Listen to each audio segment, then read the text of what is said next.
Hello guys, कैसे हैं आप सब? मैं तौफीक स्वागत करता हूं आप सबको अपने यूट्यूब चैनल में। चलिए दोस्तों, आज मैं बात करने वाला हूं एक टॉपिक के बारे में, जेएसडब्ल्यू का मेडिकल टेस्ट के बारे में। ऐसे मैं अक्सर मेडिकल टेस्ट से रिलेटेड अपना वीडियो बना चुका हूं 2 कंपनी में। तो एक भाई का बहुत सवाल था कि मैं जेएसडब्ल्यू के बारे में बताइए, उनका शायद इंटरव्यू वगैरह था। तो बोला कि मेडिकल टेस्ट में क्या होता है, थोड़ा पहले से प्रिपरेशन हो जाएँगे। तो ये इसीलिए मैं ये वीडियो बनाना चाह रहा हूँ ताकि हेल्प मिले और उस तरह का बहुत सारे लोग होंगे जिनको जानकारी मिला होगा। मैं ये जो बताऊँगा अपना रियल एक्सपीरियंस से, अपना फ्रेंड से बातचीत करके, उनसे पता करके, क्योंकि मेरा भी कॉलेज में जेएसडब्ल्यू आया हुआ था और जेएसडब्ल्यू में मेरा काफ़ी सारा फ्रेंड का हुआ है जॉइनिंग। तो इस तरह से मैं स्टार्ट करना चाहता हूँ। अगर मेरा चैनल पे नए हैं तो प्लीज़ मेरे चैनल को सब्सक्राइब करें ताकि आपको मेरा वीडियो बिना सर्च किए रिकमेंडेशन में आ जाए और आपको आप तक जानकारी पहुँच जाए। चलिए दोस्तों, आज मैं शुरुआत करता हूँ इस टॉपिक को, जेएसडब्ल्यू में मेडिकल टेस्ट में क्या-क्या होता है। तो दोस्तों, जैसे कि आप पता है कि मेडिकल टेस्ट एक प्रोसेस होता है जॉइनिंग से पहले का, जो इंटरव्यू क्रैक होने के बाद आपका मेडिकल टेस्ट, फिटनेस टेस्ट के बाद ही आपको जॉइनिंग होता है, ठीक है? तो इसके लिए क्या होता है कि मेडिकल टेस्ट बहुत साधारण होता है, ऐसा कुछ हेक्टिक नहीं होना है, परेशान होके मेडिकल टेस्ट नहीं देना है कि मेडिकल टेस्ट में क्या होगा, नहीं होगा, ये नहीं सोचना है। अगर हेक्टिक हो जाएगा, वहीं आपका ईसीजी रिपोर्ट खराब आएगा। तो आपको सबसे पहले साइलेंट होके, आराम से शांति होके आपको मेडिकल टेस्ट को करना है। उससे पहले आपको क्या-क्या सावधानियाँ बरतनी है, मैं आपको बताना। तो सबसे पहले अगर आपका मेडिकल टेस्ट आया तो मेडिकल टेस्ट के लिए आपको एक मेल आएगा। मेल में आएगा कि उसमें क्या-क्या टेस्ट होता है। इन कॉमन सबसे ज़्यादा जो होता है टेस्ट में, एकदम कॉमन टेस्ट जो है मैं आपको बता रहा हूँ। जैसे सबसे पहले आपका blood pressure, blood test, urine test और ईसीजी, और एक होता है पल्मोनरी टेस्ट, और एक होता है कार्डियोलॉजी, और एक होता है हियरिंग टेस्ट, सुनने वाला, ठीक है? ये एकदम नॉर्मल कॉमन टेस्ट है और ये जेएसडब्ल्यू में भी सेम होता है, ठीक है? ये अदर प्लांट में भी होता है और जेएसडब्ल्यू में भी सेम होता है। जेएसडब्ल्यू जिंदल का ही ग्रुप है, तो आप लोग को ये पता होना चाहिए कि जिंदल का ही एक ग्रुप है जेएसडब्ल्यू, तो यहाँ भी जो है प्रोसेस सेम होता है। बस आपको बता दूँ कि मेडिकल टेस्ट कैसे होता है। तो सबसे पहले आपको क्या करना है कि मेडिकल टेस्ट में आपका वहाँ पे जब मेल आएगा, मेल में आपका एड्रेस दिया होगा। 2 तरह से आपका मेडिकल टेस्ट होता है। पहला ऐसा होता है कि कंपनी आपको प्रेफ़र करेगा कोई जगह पे, कोई मेडिकल सेंटर या कोई आपका एरिया में कोई दे देगा, या उसका अपना यदि नियरेस्ट है तो वो वहाँ पे अपना मेडिकल हॉस्पिटल में आपको टेस्ट के लिए बुलाएगा। एक हो गया ये प्रोसेस। दूसरा हो गया कि आपको एक पूरा लिस्ट दे देगा, उसका एक गवर्नमेंट या फिर ऑथराइज्ड ग्रेजुएट ऑफिसर के साथ, मेडिकल ऑफिसर के साथ उसका टेस्ट का रिपोर्ट उनको चाहिए।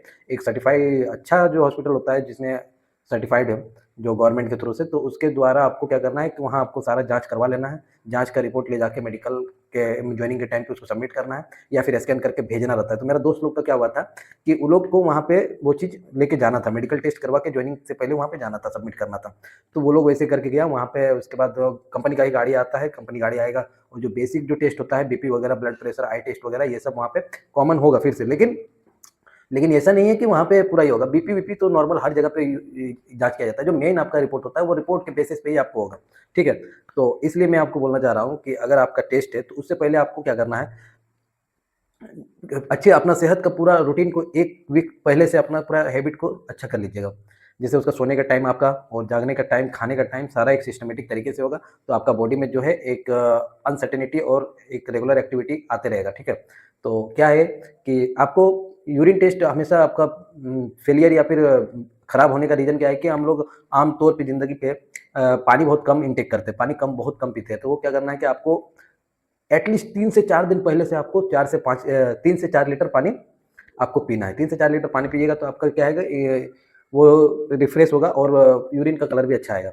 तो इससे क्या होगा कि आपका अगर मेजर ज़्यादा प्रॉब्लम होगा नहीं और आपको यूरिन टेस्ट में भी ज़्यादा दिक्कत लगता नहीं है। और ब्लड टेस्ट इसी तरह है, एक होता है एम्प्टी स्टमक में, खाली पेट में, और एक होता है कि खाने के बाद। इस तरह से ब्लड टेस्ट होता है। तो जब भी आपका टेस्ट होता है, आपको क्या करना है कि वहाँ पे मेंशन रहेगा, तो आपको खा के नहीं जाना है, नहीं तो आपका रिपोर्ट ज़्यादा शुगर लेवल बढ़ या घट सकता है। इसलिए क्या करना है कि आपको एज़ पर उसी में जाना है। अगर थोड़ा बहुत उसमें क्या है कि अगर कुछ नॉर्मल सा प्रॉब्लम अगर कोई होगा तो आपको डिस्क्वालीफाई नहीं किया जाएगा, आपको थोड़ा टाइम दिया जाएगा या फिर कुछ मेडिसिन सजेस्ट किया जाएगा कि आप ये मेडिसिन लीजिए, 1 वीक बाद फिर आके टेस्ट करवाइए या 1 मंथ बाद फिर आके टेस्ट करवाइए।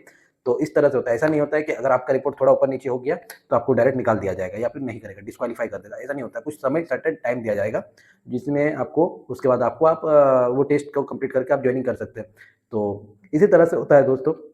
और आपका एक होता है ईसीजी। ईसीजी रिपोर्ट के लिए पूरा रिलैक्स रहना है, आपको ज़्यादा प्रेशर नहीं लेना। आजकल क्या है, आज के टाइम पे क्या है कि लोग मेडिकल के नाम पे ही बहुत डर जाते हैं कि मेडिकल टेस्ट में क्या होगा, ये सोच के ही पूरा चिंतित हो जाते हैं। और उसका जब ईसीजी रिपोर्ट आता है तो वो एक अनसर्टेनिटी दिखाने लगता है, उसमें कुछ फ़ॉल्ट आने लगता है। तो ऐसा नहीं करना है, आपको रिलैक्स होके सारा टेस्ट को कंप्लीट करना है। देखिए, अगर जेनुइन आँख अगर आपका ग्लास विथ 6/9 या 6/12 है, तो कोई दिक्कत नहीं है। ऐसा नहीं है कि आपको 6/6 चाहिए। विथ ग्लास भी अगर आप चश्मा भी पहनते हैं तो परेशान होने का कोई बात नहीं है। अलग-अलग डिपार्टमेंट, अलग-अलग विभाग है, वहाँ पे आपको जॉब मिल जाएगा। तो कुछ इस तरह से इसका प्रोसेस है। और ईयरिंग टेस्ट में क्या है कि ईयरिंग टेस्ट जो होता है, अगर 30 डेसिबल तक आप सुन सकते हैं नॉर्मल कान से, अगर नॉर्मल आवाज़ आपको सुनाई दे रहा है दोनों में, तो आपको कभी आपका रिजेक्शन नहीं होगा, माने डिस्क्वालीफाई नहीं करेगा। बहुत मेजर प्रॉब्लम होने पे ही दोस्तों आपको डिस्क्वालीफाई किया जाता है। मेजर प्रॉब्लम जो मतलब ठीक नहीं होने वाला या फिर परमानेंट डिसेबिलिटी टाइप से कुछ अगर प्रॉब्लम है, तो आपको उस कंडीशन में आपको डिस्क्वालीफाई किया जाएगा। अदरवाइज़ आप निश्चिंत रहें, आपका मेडिकल टेस्ट में डिस्क्वालीफाई होने का चांसेस बहुत कम है। अगर आप नॉर्मल इंसान, साधारण इंसान हैं, अगर चल फिर सकते हैं, सुन सकते हैं, बोल सकते हैं, खा सकते हैं, आपको किसी प्रकार का प्रॉब्लम नहीं है, तो आपको कोई दिक्कत होगा नहीं। तो चलिए दोस्तों, उम्मीद करता हूँ कि आपको ये वीडियो समझ में आया होगा और ये मेरा टॉपिक जो है आपको इंटरेस्टिंग लगा होगा, इन्फॉर्मेटिव लगा होगा। तो प्लीज़ लाइक करें, शेयर करें, सब्सक्राइब मेरा करें मेरे चैनल को, ताकि मुझे मोटिवेशन मिले और मैं आप लोगों के बीच इस तरह से और इन्फॉर्मेटिव वीडियो लाऊँ। और आप लोग को नेक्स्ट वीडियो क्या चाहिए, प्लीज़ कमेंट में रिकमेंड कीजिए, ताकि मैं उस टॉपिक को बना सकूँ आप लोगों के लिए। तो चलिए दोस्तों, मिलते हैं फिर और एक नई वीडियो के साथ कल। तब तक के लिए बाय। जय हिंद, जय भारत।